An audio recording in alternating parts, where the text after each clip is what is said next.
ബ്രിഞ്ചോൾ വെച്ചിട്ട് നല്ല അടിപൊളിയായിട്ടുള്ള ഒരു റെസിപ്പിയാണ് ഞാനിന്ന് ഉണ്ടാക്കിയിരിക്കുന്നത്. ഏത് കഴിക്കാത്തവരും ഇങ്ങനെ ഒന്ന് ഉണ്ടാക്കി കഴിഞ്ഞാൽ നല്ല ഇഷ്ടത്തോടു കൂടി കഴിച്ചോളും. കുട്ടികൾ മാത്രമല്ല, മുതിർന്നവർക്കും ഇത് നല്ല ഇഷ്ടമാവും. അപ്പം നമുക്ക് ഈ ഒരു ബ്രിഞ്ചോളിൻ്റെ റെസിപ്പി എങ്ങനെയാണ് ഉണ്ടാക്കുന്നതെന്ന് നോക്കിയിട്ട് വരാം.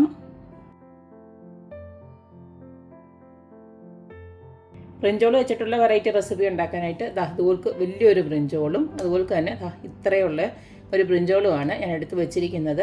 ഇതിനെ നമുക്കിനി ഒന്ന് കട്ട് ചെയ്തെടുക്കണം.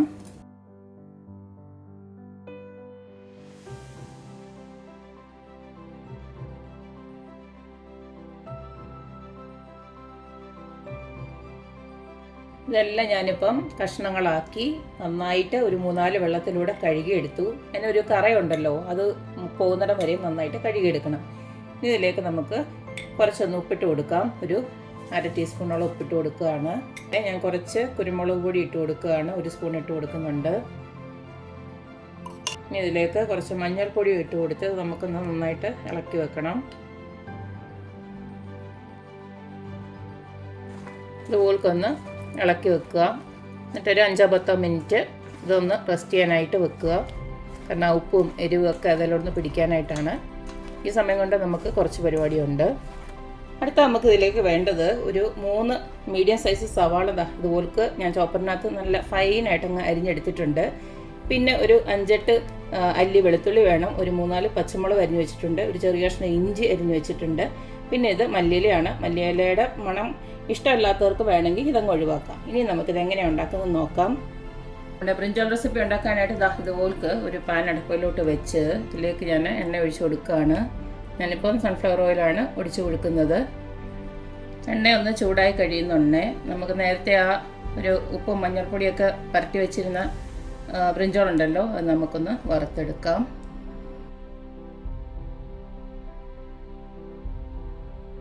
കൂട്ടത്തിൽ തന്നെ നമ്മൾ നേരത്തെ എടുത്ത് വെച്ചിരിക്കുന്ന വെളുത്തുള്ളി ഉണ്ടല്ലോ, അതുകൂടി എൻ്റെ കൂട്ടത്തിൽ ഇട്ടൊന്ന് വറുത്തെടുക്കണം. ഈ ഒരു രീതിയിൽ നല്ലതായിട്ടൊന്ന് മുരിഞ്ഞ് കഴിയുന്നുണ്ടെങ്കിൽ നമുക്ക് ഇതിനകത്തുനിന്ന് കോരി മാറ്റാം. ഇനി നമുക്ക് ബാക്കിയും കൂടി ഇതുപോലൊന്ന് വറുത്ത് പോരാം. രണ്ടാമതിട്ട് കൊടുത്തത് നന്നായിട്ട് ഫ്രൈ ആയി വന്നിട്ടുണ്ട്. നമുക്കിതും ഇതിനകത്തോട്ട് കോരി മാറ്റാം. ഇപ്പോൾ നിങ്ങൾക്ക് തീരെ എണ്ണ താല്പര്യം ഇല്ലെങ്കിൽ നിങ്ങൾക്ക് വേറൊരു കാര്യം ചെയ്യാം. ഈ ഒരു ബ്രിഞ്ചോൾ ഉണ്ടല്ലോ, അല്ലെങ്കിൽ ബേക്ക് ചെയ്തെടുക്കാം. ഓവനിനകത്ത് വെച്ചോ അല്ലെ എയർ ഫ്രയറിനകത്ത് വെച്ചോ നിങ്ങൾക്ക് ബേക്ക് ചെയ്തെടുക്കാവുന്നതാണ്. അപ്പോൾ ഈ എണ്ണ എന്നുള്ള ഒരു സംഭവം ഒഴിവാക്കാം. കുറച്ചുകൂടെ ഹെൽത്തി വേർഷനാണത്.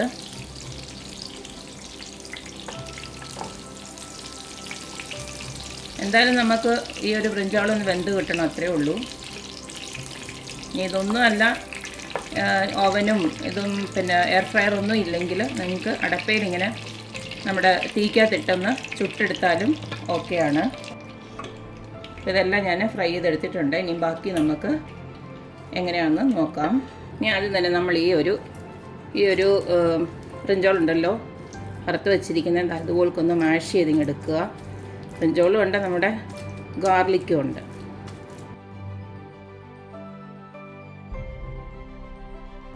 ഇതിപ്പോൾ എല്ലാം നമ്മൾ മാഷ് ചെയ്തെടുത്ത് വെച്ചിട്ടുണ്ട്. ഇനി ഇതിലേക്ക് നമ്മൾ നേരത്തെ അരിഞ്ഞ് വെച്ചിരിക്കുന്ന സാധനങ്ങളെല്ലാം ഉണ്ടല്ലോ, അതെല്ലാം അങ്ങോട്ട് ഇട്ട് കൊടുക്കാം. അടുത്ത് നമ്മൾ ഇതിലേക്ക് ഒഴിച്ച് കൊടുക്കുന്ന ഒരു 3 മുട്ട ഞാൻ പൊട്ടിച്ചൊഴിച്ച് വെച്ചിട്ടുണ്ട്. അതുകൂടെ അങ്ങോട്ട് ഒഴിച്ച് കൊടുക്കുക. ഇതൊന്ന് നന്നായിട്ടൊന്ന് മിക്സ് ആക്കുക എല്ലാം കൂടെ. ഇനി ഇതിലേക്ക് നമ്മളൊരു സീക്രട്ട് ഇൻഗ്രീഡിയൻറ്റ് കൂടെ ചേർക്കുന്നുണ്ട്. വേറൊന്നുമല്ല, നമ്മുടെ ചിക്കൻ മാജിക് ക്യൂബ്സ് ഉണ്ടല്ലോ, അത് ഞാൻ അങ്ങോട്ട് ഇട്ട് കൊടുക്കുകയാണ്.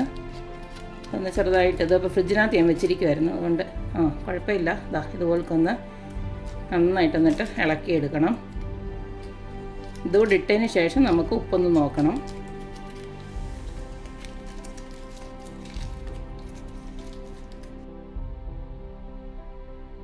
ഇനി ഞാനൊരു 4 പീസ് ബ്രെഡ് ഇതുപോലൊക്കെ എടുത്ത് വെച്ചിട്ടുണ്ട്. അതിനെ നമുക്കൊന്ന് പിച്ചി കീറി ഇങ്ങനെ ഒന്ന് ഇട്ട് കൊടുക്കാം. ഇനി ഇതിലേക്ക് നമുക്ക് കുറച്ച് പാലൊന്ന് ഒഴിച്ചു കൊടുക്കാം. ഞാനിപ്പോൾ ഒഴിച്ചു കൊടുക്കുന്ന തണുത്ത മിൽക്ക് തന്നെയാണ് കേട്ടോ. ഇതൊന്ന് ജസ്റ്റ് ഒന്ന് കുതിർന്ന് കിട്ടണം, അത്രയേ ഉള്ളൂ.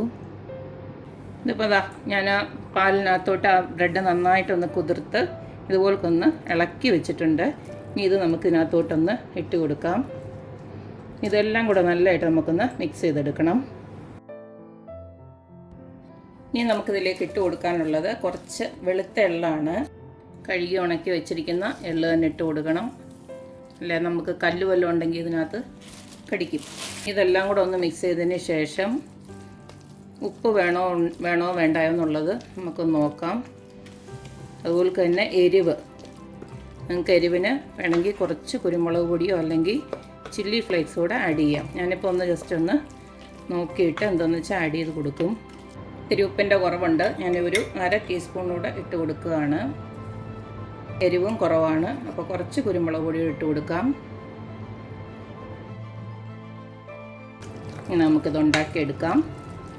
ഇപ്പോൾ ബ്രിഞ്ചോൾ റെസിപ്പി ഉണ്ടാക്കാനായിട്ട് ആ സെയിം പാനിലോട്ട് തന്നെ ഞാൻ കുറച്ച് എണ്ണയോടെ ഒഴിച്ചു കൊടുത്ത്, ചെറുതായിട്ട് മതി, കുറച്ച് എണ്ണയെ ഒഴിച്ചു കൊടുത്തിട്ടുള്ളൂ. ഞാൻ നേരത്തെ ആ ഒരു എണ്ണ കളഞ്ഞ് പുതിയ എണ്ണ ഒഴിച്ചു കൊടുത്തിരിക്കുകയാണ്. ഇനി നമുക്ക് ഇത് ഓരോന്നായിട്ട് ഇതുപോലൊന്ന് ഇട്ട് കൊടുക്കാം. ഒന്ന് നിരത്തി കൊടുക്കണം.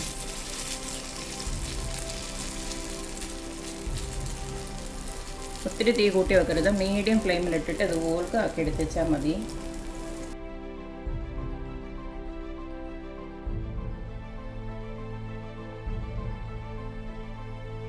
ഒരു വശം ഒരിഞ്ഞു കഴിയുമ്പോൾ നമുക്കിതൊന്ന് തിരിച്ചിട്ട് കൊടുക്കാം.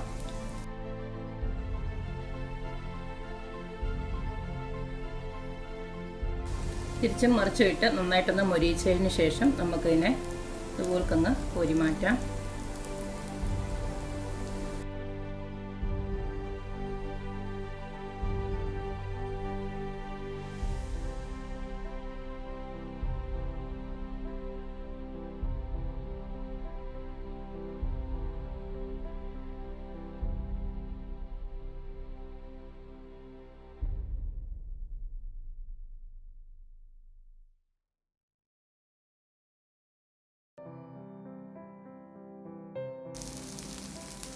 അപ്പോൾ കണ്ടല്ലോ, ഇത്രയേ ഉള്ളൂ നമ്മുടെ അടിപൊളിയായിട്ടുള്ള ബ്രിഞ്ചോളും മുട്ടയുണ്ടെങ്കിൽ നല്ല സൂപ്പർ റെസിപ്പി ഇതുപോലെ ഉണ്ടാക്കി എടുക്കാം.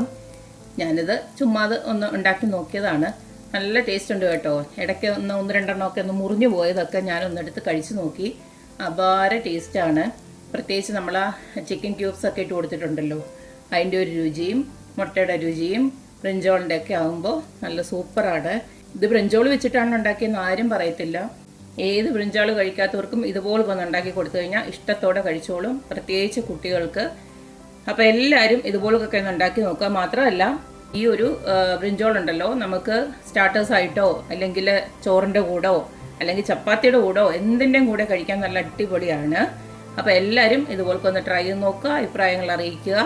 അപ്പോൾ എപ്പോഴും പറയുന്ന പോലെ തന്നെ എൻ്റെ റെസിപ്പീസ് ഇഷ്ടമുള്ള എല്ലാവരും please like, share and subscribe.